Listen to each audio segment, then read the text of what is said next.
Yesaya afite ibice 66.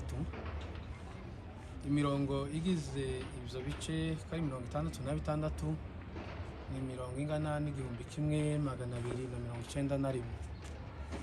Umurongo mukuru ugize ubuhanuzi bwa Yesaya ni ibice 9 n'umurongo waho wa 6. Izina Yesaya risobanura agakiza k'Imana. Ubuhanuzi bwa Yesaya bugizwe n'ibice bibiri bikuru. Igice cya mbere ni uguhera ku isura ya mbere kugeza ku isura ya 39, bigereranywa n'isezerano rya kera rigizwe n'ibitabo 39. Igice cyaho cya kabiri ni uguhera ku isura ya 40 ukageza ku isura ya 66, bigereranywa n'isezerano risha rigizwe n'ibitabo 27.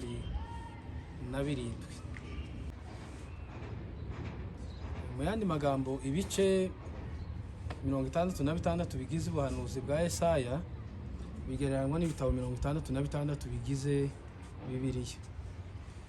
Yesaya yahanuye ku ngoma y'abami b'Ubuyuda kari 4 bakurikira.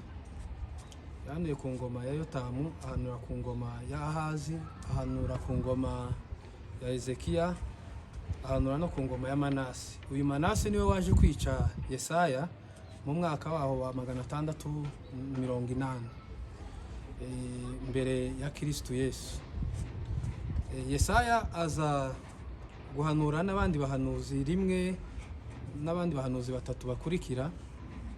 Yahanuranye na Mika, aharuna na Mose na Hoseya. Intego y'iki gitabo cyangwa se y'ubuhanuzi bwa Yesaya kwari ukuburira ubwoko bwabo bw'Abayuda ko buzahanwa bitewe n'ibyaha abami babo bakoze. Ahazi yimuye Imana mu rusengero aho yimikamo ibigirwamana.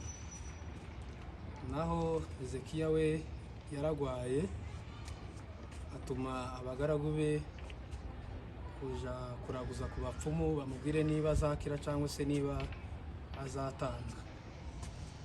Umwanditsi w'iki gitabo cyangwa se w'ubuhanuzi ni Yesaya umwana wa Amosi. Aho yandikiye igitabo ni Yerusalemu.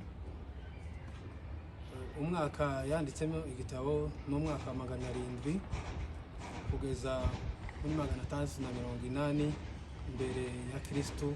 Ubuhanuzi bwa Yesaya dushobora kandi kugaburamo ibice 9. Igice cya mbere urubanza rw'Imana kuri Yerusalemu, isura ya mbere kugeza ku isura ya 12. Igice cya kabiri ni urubanza rw'Imana ku mahanga, ibice byaho bya 13 kugeza kuri 24.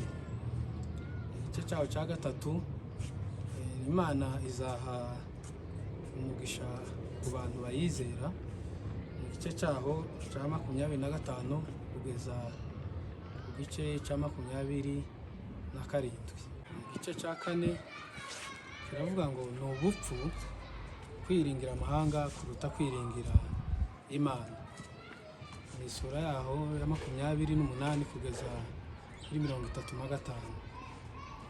Naho 5 ni amateka y'umwami Hezekiya guhera ku isura ya 36 kugeza kuri 39. 6 ubwoko bw'Imana buramya ibigirwamana guhera ku isura yaho ya 40 kugeza ku isura yaho ya 48. Igice cya 7 Abisirayeli banze Mesiya wabo, ni uguhera ku isura ya 49 kugeza ku isura ya 53. Igice cyaho cya 8 Imana irahamagarira abantu bayo kwihana no kubabarirwa, ni isura yaho ya 54 kugeza kuri 59. Igice cya 9 aricyo cya nyuma ni umunsi w'Uwiteka Imana izahana no guha umugisha abantu bayizeye. ni igice cyaho cya 60 kugeza ku isura ya 66.